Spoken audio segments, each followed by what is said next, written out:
Hello, Genesis, Lewison here. I know I've been away for a long time. It's because shit came up, shit happened. I know. I need to get a schedule started because this is starting to get a little ridiculous. But here I am once again, and we're doing the Power Rangers review, and I'm not even going to be able to talk. I'm going to let this. Yeah, I know it's really bright. It's my phone because yes, I recorded the night after I saw Power Rangers, so you're about to get that night's reviews. Oh my god, so hello Genesis Lewison here, and I just got back from Power Rangers. You're probably watching this the next day because I put in my memo so that you guys can watch it. Oh my god. So basically, here's my full-on analysis of the movie Power Rangers 2017. This is a variant because technically I was out of breath. Already a Power Rangers movie, but it doesn't count since it was called Mighty Morphin. And this is nothing related to the original show. But that's not exactly a bad thing. Alright, so basically first I'm going to go off the story. The story itself is fucking amazing. Brilliant. Anybody who disagrees, I understand people's tastes. But to me, this is probably what I believe top Power Rangers would be in the era we live in now. The Power Rangers from our childhood aren't dead, but they aren't exactly alive anymore in this. They're spiritually successed. So overall, here's my thoughts on the story, that it was really good. I'm not going to give any spoilers away. I will give one or two later on in this review, so spoiler warning if you don't want to like anything. But if you don't, then I'll just leave it for you guys. So basically, these are the Mighty Morphin Power Rangers. Don't let that leaked script about the Zeo Crystal fool you wrong. This is the Mighty Morphin era Power Rangers. These are Jason, Zach, Billy, Trini, and Kimberly. All together, once again. It shows their origins of them getting it. They do use what us in the Power Rangers community, because I am in it, the Power Rangers community called civilian powers. But unlike the original Power Rangers shows, it doesn't really ruin it too much here. I think it works decently. So basically, the characters are no longer the people we knew, though. So now here's my little detail into each character. Jason has a much more juvenile, delinquent kind of feel about him.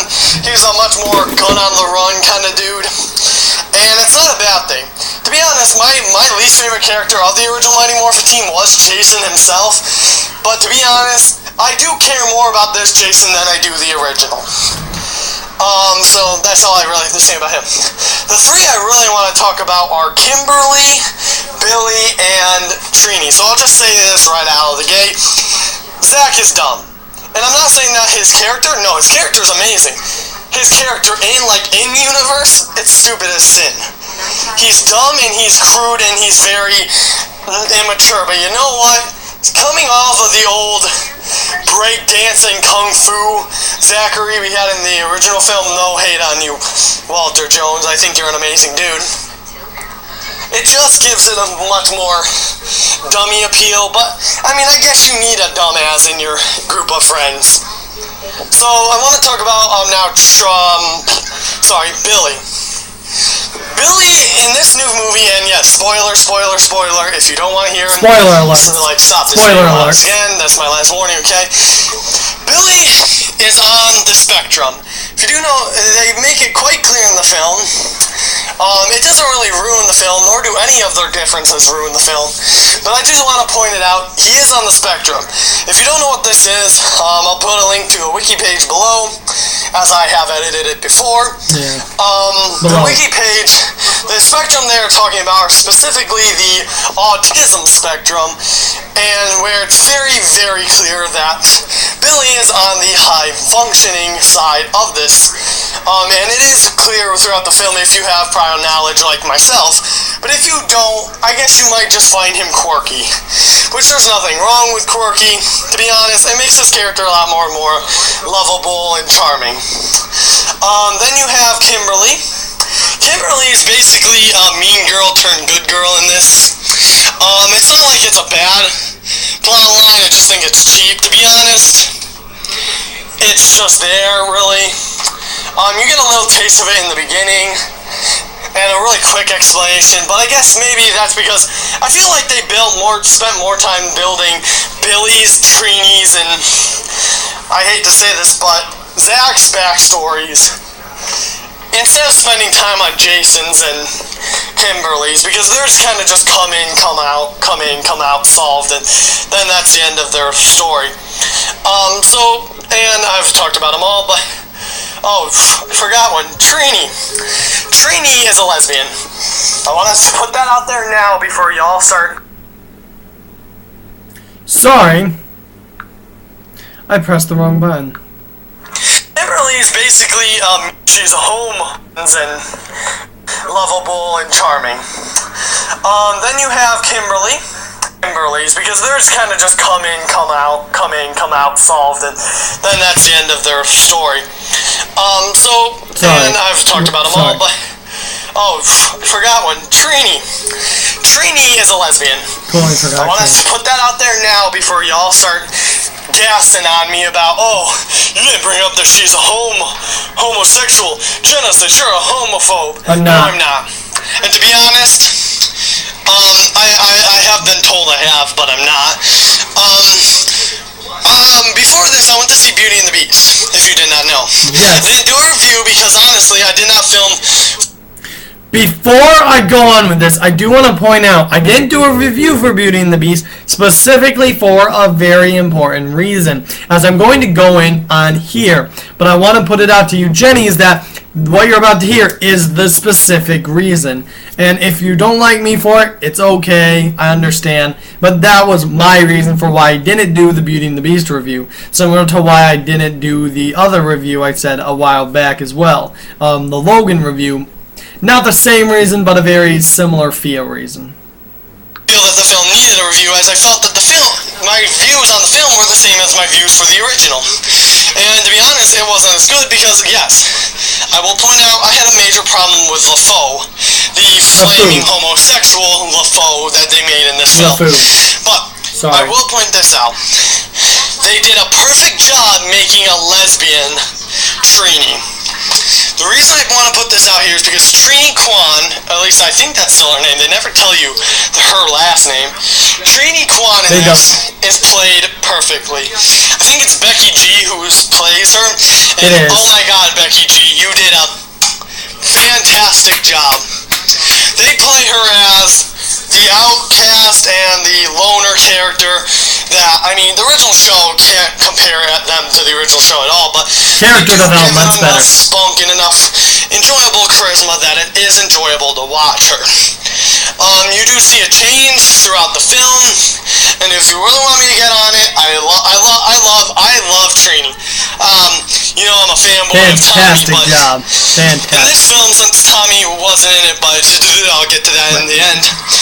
Tommy is a unique and lovable character. There's nothing more I can say. Trini is a lovable character. And in the scene where they do put it out, hey, she's a lesbian, they put it out perfectly and nicely.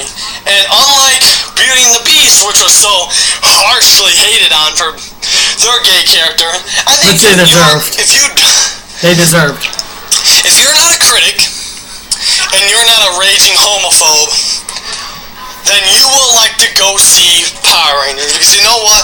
On the other side of me, I went with a friend. On the other side of me was a family of little children, and yes, this movie does swear, just want to put that out there. But of little children, and they went to see, and you know what? They still loved Trini. So basically, now I'll get to the, so now the characters out of the way. I think all the actors and all the characters were perfectly represented. Again, Zach was a little bit of a dumbass, but I don't hold that against Zach, as honestly, they probably just didn't know what to write with his character, since they gave him a backstory. Again, spoiler, if you haven't checked before. His mother has, I don't know, I don't want to say cancer because she obviously is not in a hospital, but has some sort of disease. And she's the only person he has left, and it is pretty heart-punching. They all have pretty heart-punching backstories. The only one who doesn't is probably Jason. Again, Jason and Kimberly. But again, I still feel like they didn't just give enough time to their backstory. So yeah, I know we're going on 8 minutes, and you guys are probably, I don't know. Well, you guys out there have been watching for 10. I'm either standing here with letting the phone speak to you guys in my hand, or I'm putting this in audio and just, you're looking at a bland picture, so I'll try to hurry it up. Nah, face forward. Okay, Rita, fucking amazing. They modernized her just to the point that she was a perfect, enjoyable, and lovable character. Years, she didn't jump around or have her voice fuck up like the original one. And yes, guys, I know what Sentai is. You don't need to comment below. But regardless of that, and I'll come up with that in a minute. Different video. But other than that, that's all I gotta really say about Rita.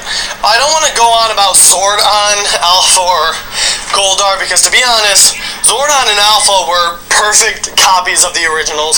The only problem with Alpha was that I kind of felt his voice. Bill Hader, who does the voice, I felt that... Before I go on, because all I do talk about is Alpha, I do want to state that I do now have a problem with Zordon. I did go to see it again, and... it's not really a big problem to me, but like many people probably pointed out before, Zordon is a bit more of a jelly type in this, where he's very against the Power Rangers being Power Rangers, and instead wants to be let out of his prison and become a Power Rangers again. I do want to see where they're going with this, but yeah, back to 4 days ago, Genesis. He kind of kept his voice too low compared to the original "ay" that I remember. And Zordon, Bryan Cranston did a pretty good job. Again, excuse me, a pretty good job, and made me think of what Zordon would be if he was modernized. That's still true, though. So, continuing off, well, sorry, I do want to point out, okay, so all the Easter eggs, I have to point this out. Okay, so, the Easter eggs I found through the film, at least the poem ones to me, they probably won't be so potent to you, and if you find more, that's okay. If you find less, it's okay. Trini, the character in this, has a pink shirt, has a shirt on at some point, and it says 1973. If you don't know, that's when Trini Kwan, the actor Tai Thwang, I'm sorry if I'm saying that wrong. Sorry. Said her name. That was the year she was born, and she sadly is dead. Sadly. And other than that, sadly. Alright, so yes, my friend ruined the video by saying my real name, so I had to do a two-parter. My apologies, guys. Here is part 2. Sorry for cutting you guys off there. My TV started glitching and it got a little annoying. Very apologetic. So other than that was my response. So there was the t-shirt thing, and then there was, if you really want me to get into detail, most of these other ones were at the end.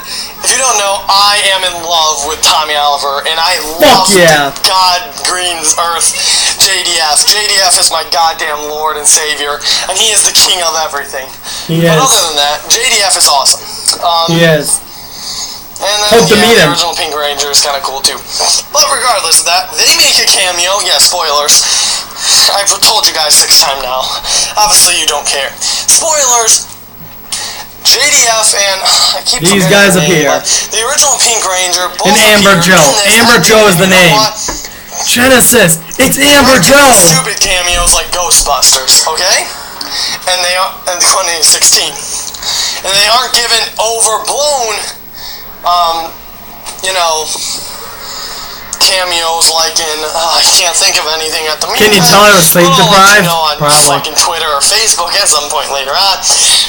But they're just citizens in the crowd, and I love that Tommy's wearing a green shirt, and I keep calling her Amber for some reason.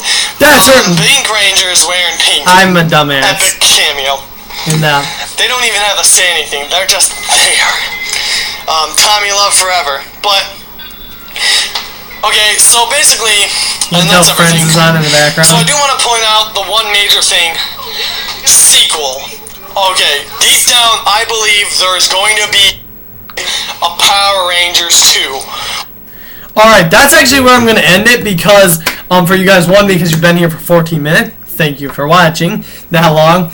And also the major reason is because I do want to do a second video, sorry to drag you guys out, a second video discussing my ideas of what they could do for a Power Rangers 2.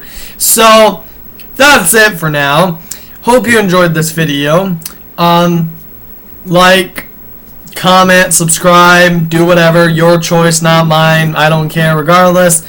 Hope you enjoyed this video, and peace out, Jennies. Oh, and yes, if you've noticed my eyes, the popped blood vessel has somewhat healed, but I do look like I'm a fucking insomniac.